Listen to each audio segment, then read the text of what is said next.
Hey everybody, finally back at a new video here. June 1st, my first trip up on the mountain, and I could not get to where I normally cut firewood. There's still too much snow. So I found another little spot here. As you can see in the background there's a little bit of snow around here, but nothing crazy. Pretty uneventful winter, pretty mild for us.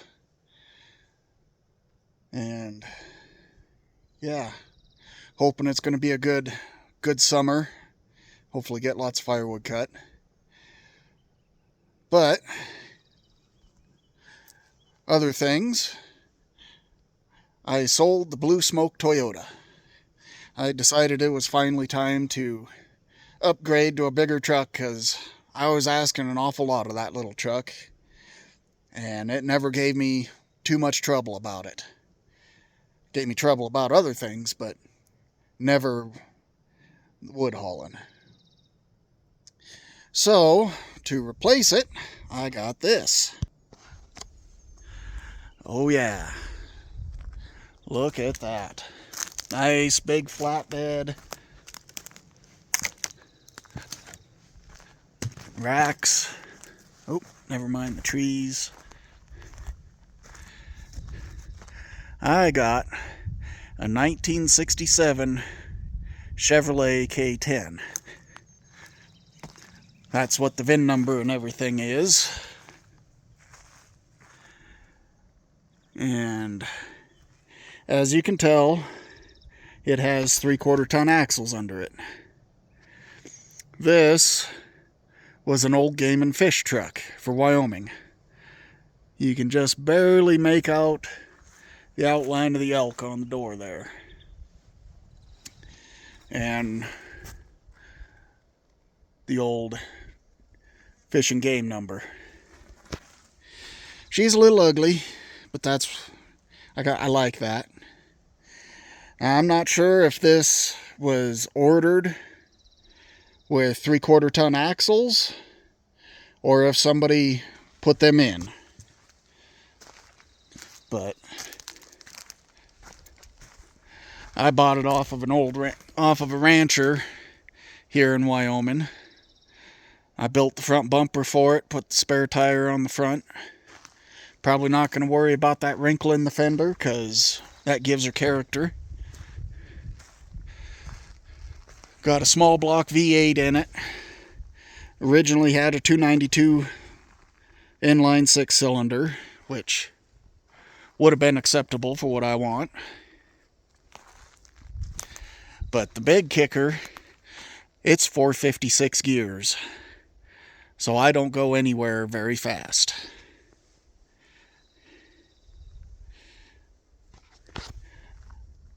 But it's honestly, I got up here about the same time it took me in the Toyota because Toyota didn't go very fast either. But the Toyota got a lot better fuel mileage, I think. Alright, technical difficulties there, mainly operator.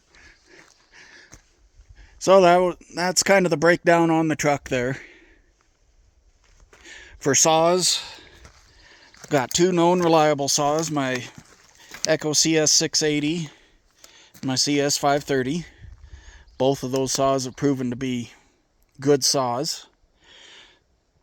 Then in the mix, I've got my brother's 575 Husqvarna that he sent down with me last fall. Had issues with it. He said it'd run for about 20 minutes or so and then it would die and it wouldn't restart until he vented the fuel tank. So I cleaned it all up real good because I think the fuel tank vent was clogged. Put a new air filter on it, and this is the first chance I've had to see how it'll run. And then I picked up an old school 266 Husqvarna. Metal flag, chain brake flag. Rare for Wyoming, full wrap handlebar, and K&N type air filter. Bought this off of an old boy here in Casper, and turned out he was from up in Marion, Montana. He was a logger up there for years and years. And that's only about 50 miles from where I grew up. Hence why it's more of a professional grade saw. So I ported that up, and we're going to see how it runs. And then on the back of the truck here, I got the old man ladder that I put on there because it's hard to get in and out of this flatbed, and I'm not 25 anymore. But I got this one from Harbor Freight, so we'll see how it works out. This will be the first real use of it. And I got my winch that I had on the Toyota, and I've got it set up on a receiver tube that passes through all the way, and I can put a stinger in it. But I've got it set up that way I can run it off of the front or the back of the truck. And yeah, extra gas, because like I said, this truck don't drive very fast, and she don't get that great a fuel economy.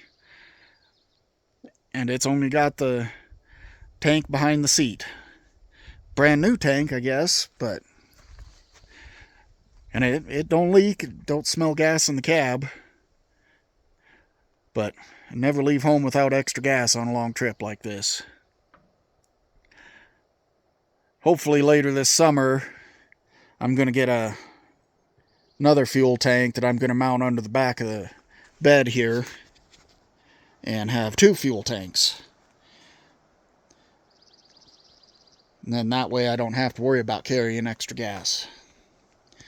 But anyway, as you can see, there's little dabs of snow all over in here. And yeah, I couldn't get through to my normal spot. I made it as far as I could, and even the side-by-sides never went any further than I did. So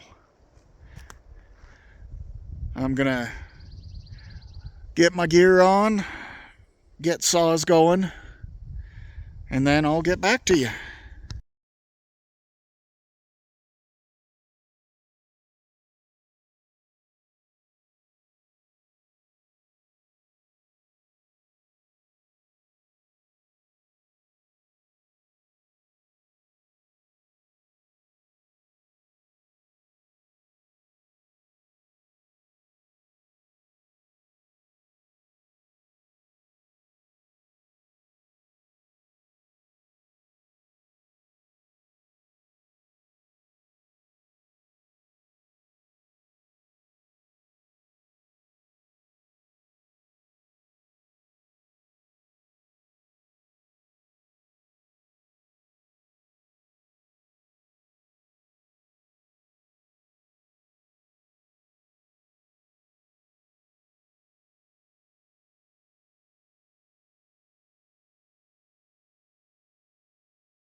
Alright, I'm mostly loaded up here. It's about 4 o'clock right now. Let me turn this around. So yeah, there's maybe 3/4 of a cord on there, between half and 3/4. It's just a partial load. I run out of energy, and being the first trip up, I don't want to overload this truck too much. I wanted to see how it would handle a load. Got my little saw at the back and fueled up, and if I see something easy on the way out, I'll stop and get it. But that'll do it for this trip. Until next time, goodbye.